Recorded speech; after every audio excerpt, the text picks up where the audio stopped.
শ্রেণীর মানুষ, তোমরা যারা নামাজ ছেড়ে দাও, তোমরা যারা রোজা ছেড়ে দাও, আমি তোমাদের কাছে করজোরে আবদার করি রে বাবা, আমাদের কাছে বিশাল একটা সুযোগ আসছে। সামনেই ফেব্রুয়ারির 13 তারিখে পবিত্র লাইলাতুল বরাত আগমন করেছে।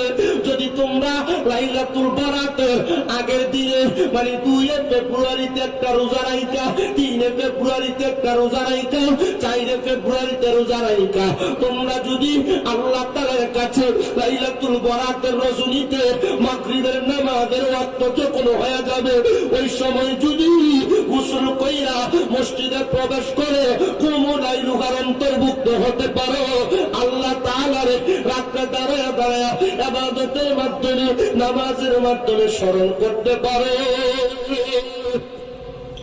কত মানুষ তাদের কামাই রুজি নাই, কামাই রুজিতে বরকত নাই, টাকা পয়সা নাই, সম্পদ নাই, রোগ বালা মুসিবত মাফ হয় না, বিপদ আপদ কাটে না, এরা চিন্তা করতেছে এগুলা কেন যায় না। আর লাইলাতুল বরাতের রাতে আমার আল্লাহ তাআলা অসংখ্য অগণিত ফেরেশতাদেরকে নিয়ে আসমানের প্রথম দরজাতে দাঁড়ায় দাঁড়ায় ডাক দেয়, বান্দা কে আছো, গুনাহ ক্ষমা চাও, আমি আল্লাহ মাফ করব। কে আছো রিজিক চাও, আমি আল্লাহ রিজিক দিব। কে আছো আমি আল্লাহ তাআলার কাছে তোমরা তোমাদের রোগ মুক্তি চাও, আমি আল্লাহ রোগ মুক্তি দিব।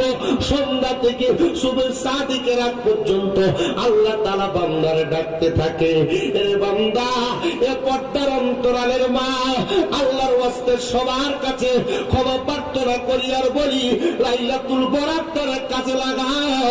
আরেক শ্রেণীর মানুষ বর্তমানে ফতোয়াবাদী নিয়া তারা বড় পাগল পারা হয়ে গেছে। সুন্নি মুসলমান আমরা যারা বাংলাদেশের ট্রেডিশন অনুযায়ী লাইলাতুল বরাতের সময় রুটি বানায়া হালুয়া রুটি মানুষের বাড়ি বাড়ি বন্টন করি। আমাদেরকে বেদাতি আর এসব করা বেদাত বলে খেপায়। আমি জাস্টিফাই করে দেখলাম, যাচাই করে দেখলাম, এরা নিজেরা মানুষেরা খাওয়ায় না, আবার কেউ খাওয়ায় এটাও পছন্দ করে না।